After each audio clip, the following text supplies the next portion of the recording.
तेग बहादुर जी के 350वें बलिदान दिवस के मौके पर इंडिया इस्लामिक कल्चरल सेंटर में हक के अमन सेमिनार का इनेकाद किया गया।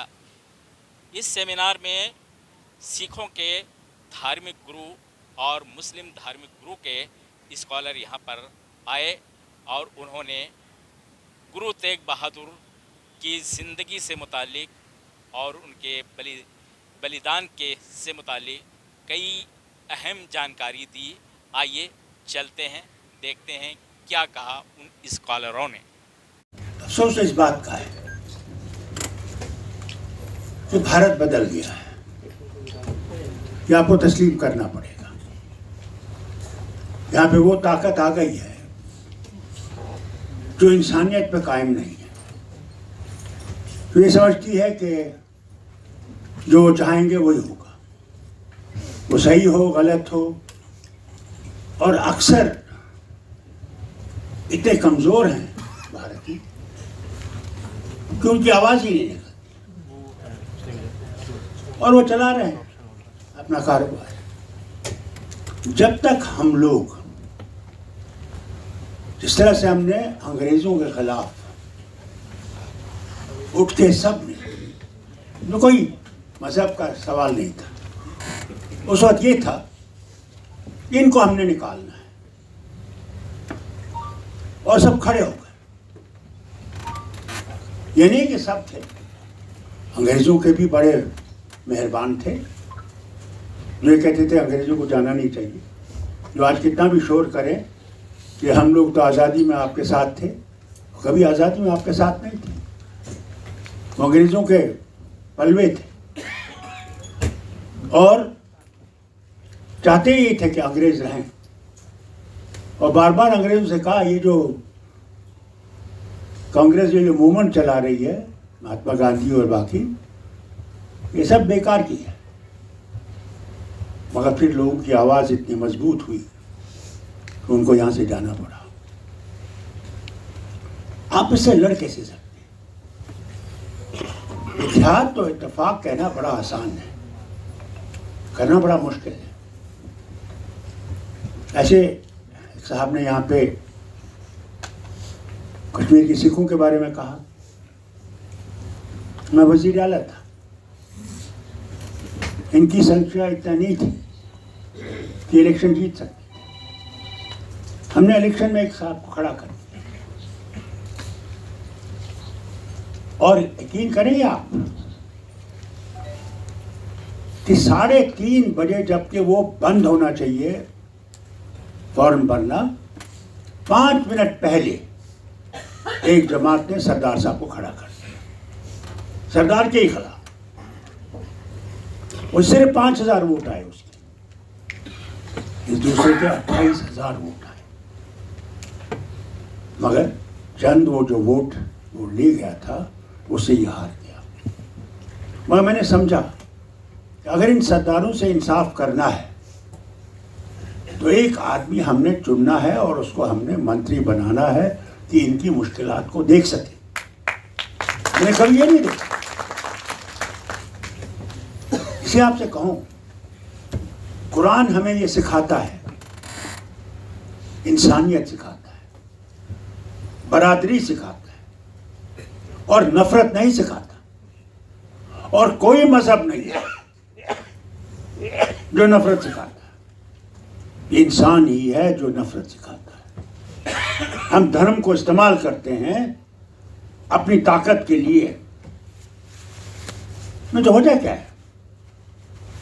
आज मुसलमानों की संख्या 22 करोड़ से कम नहीं होगी, मगर पीछे क्यों है? क्योंकि तालीम से महरूम, और किसी ने उसकी तरफ सोचा नहीं। मैं आपको एक बात बताऊं, आप अक्सर देखेंगे सरदार लोग गाड़ियां चलाते, ड्राइवर हैं, कंडक्टर हैं, बहुत कम पढ़े लिखे थे। तो हमारे यहाँ बड़े गुरु हैं जो पुंछ के हैं थे, गुजर गए, उन्होंने कहा साहब हमें इंजीनियरिंग कॉलेज चाहिए जहां हमारे बच्चे आगे बढ़ सके, कि वो कुछ कर सके। तो मैंने कहा बिल्कुल आप लीजिए इंजीनियरिंग कॉलेज, दीजिए दरखास्त। मैं दिल्ली आया और दिल्ली में आप हैरान होंगे, मुरली मनोहर जोशी जी वजीर थे इस मंत्रालय के। तो उनके पास गया, मैंने उनसे कहा ये हमें इंजीनियरिंग कॉलेज चाहिए, ये आपको अप्रूव करना पड़ेगा। तो उनके जो सेक्रेटरी थे उन्होंने आंट शांट यहाँ की वहाँ की इधर की उधर की बात की। वो दूसरे धर्म से ताल्लुक़ रखते थे, इसी के धर्म से ताल्लुक़ रखते जो मुरली मनोहर जोशी का था, मगर कश्मीर से थे। उन्हें बड़े अड़चन डाले, वो अल्लाह ही जानता वो टेबल कैसे बचा। मैंने ऐसा मुक्का मारा, मैंने कहा आप ये नहीं चाहते कि ये सिर्फ ड्राइवर ही रहेंगे, कंडक्टर ही रहेंगे, कब ये एक हिस्सा बनेंगे तो भारत की तरक्की के लिए इंजीनियरिंग कॉलेज में लिया। आज हमारे बच्चे सरदार कहाँ कहाँ दुनिया में बड़े बड़े इंजीनियर पोस्ट पे हैं। ये कैसे? जब इंसान के दिल में ये था कि हर एक को उठना है, वो हिंदू हो, मुसलमान हो, सिख हो, ईसाई हो, कोई भी हो। हमारे ईसाई बहुत कम लोग हैं, मैंने उन तक को अपर हाउस में पोजीशन दी कि तुम इन ईसाइयों के लिए भी कुछ सोचो, आगे चलो। मगर क्या आज वो हाथ है? आज तो हालत ये बनी है, हम कितना ही 350 साल मिलाए गुरु तेग बहादुर जी का, मगर हालत देखे ना हमारे भारत की है क्या? क्या हम इंसान हैं? हम इंसान की तरफ सोचते हैं? नफरतों से भरा हुआ है और डर हर तरफ है। जो अल्लाह को मानने वाला है या गुरु को मानने वाला है और सचमुच उसमें वो जज्बा है, वो किसी से डरता नहीं है। मगर मैं समझता हूं कि सिख मत की भी यही दावत, सिख मत की भी यही पहचान है कि वो तौहीद का दाई है और अदल का, जस्टिस का, इंसाफ का दाई।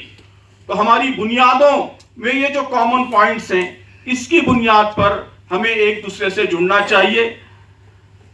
बहुत अच्छी बात फरमाई गई कि असल जो दुनिया में लड़ाई रही है वो शासित और शोषित, जो लोग इस्तेहसाल करते हैं और जो लोग इस्तेहसाल का शिकार होते हैं, उनके दरमियान असल लड़ाई रही है। कुरान मजीद ने इसके सिलसिले में कहा मुस्तज़फ़ीन और मुफ़सिदीन। मुस्तज़फ़ीन यानी कमजोर लोग जिन पर जुल्म किया जाता है, जिनका शोषण किया जाता है, और मुफ़सिदीन जालिम लोग जो शोषण का काम करते हैं। तो ऐसे में मुस्तज़फ़ीन का सपोर्ट करना, कमजोर लोगों की हिमायत में खड़े होना, यह असलन मजहबी जिम्मेदारी, हर मजहब की यही तालीम है। तो मैं समझता हूं कि गुरु तेग बहादुर जी की जो सेक्रीफाइस है, उनकी जो कुर्बानी है, उसका सबसे बड़ा लेसन यही है कि हमें मजहब की आजादी के लिए खड़ा होना है। कोई भी हमसे हमारी जमीर की आजादी नहीं छीन सकता, चाहे वो बादशाह हो, चाहे वो डेमोक्रेटिकली इलेक्टेड हुक्मरान हो। किसी को यह हक हासिल नहीं है कि वो हमसे हमारी मजहबी आजादी छीने, जमीर की आजादी छीने। हर इंसान को अपनी मर्जी का मजहब इख्तियार करने की, उस पर चलने की, उसके प्रचार की आजादी हासिल है। इस आजादी की रक्षा होनी चाहिए, इसकी हिफाजत होनी चाहिए, और उसकी हिफाजत के लिए बड़ी से बड़ी कुर्बानी दी जा सकती है। यह सबसे बड़ा लेसन है जो इस तारीख से हमको मिलता है। तो मुझे उम्मीद है कि ये सेक्रीफाइस और 350वां ये जो शहीदी दिवस है, ये हम सबको ये इंस्पिरेशन फराहम करेगा कि हम मिलकर इस आजादी के तहफ्फुज़ के लिए काम करें। औरंगजेब की सेना को हराया था और एक युद्ध में, करतारपुर के युद्ध में 14 साल की उम्र में गुरु तेग बहादुर जी खुद भी उस युद्ध में पार्टिसिपेट किए थे, लड़े थे। तो यानी उनको युद्ध लड़ना उनके परिवार की सिख परंपरा का हिस्सा था, तो ऐसे व्यक्ति जिनके पिताजी की फौज ने औरंगजेब को 3 बार हराया, वो पैदल चलकर अहिंसा के रास्ते पर फिर से बात करने क्यों गए? ये एक सवाल। तीसरा सवाल, गुरु तेग बहादुर जी का अपना पंथ था, सिख पंथ, और सिख धर्म की जो शुरुआत हुई थी वो हिंदू धर्म में ब्राह्मणवाद, जिसको हम मनुवाद भी कहते हैं, उसके खिलाफ हुई थी। ब्राह्मणवाद जिन वैल्यूज को बढ़ाता था, सिख धर्म उसके खिलाफ शुरू हुआ था। और जब कश्मीरी पंडित आए तो गुरु तेग बहादुर जी ने पहले ये शर्त क्यों नहीं रखी कि आप लोग सिख बनो तब मैं आपकी रक्षा करूंगा? ये सवाल है। उन्होंने ये क्यों नहीं कहा कि भाई मैं आपके जो ब्राह्मणवाद के वैल्यूज हैं उससे मेरी सहमति नहीं है, मेरा धर्म तो उसके खिलाफ खड़ा है, तो मैं आपकी रक्षा क्यों करूं? उन्होंने कभी भी कश्मीरी पंडितों को सिखिज्म या सिख में कन्वर्ट होने के लिए नहीं बोला, और आज तक कश्मीरी पंडित हिंदू हैं, आज तक भी।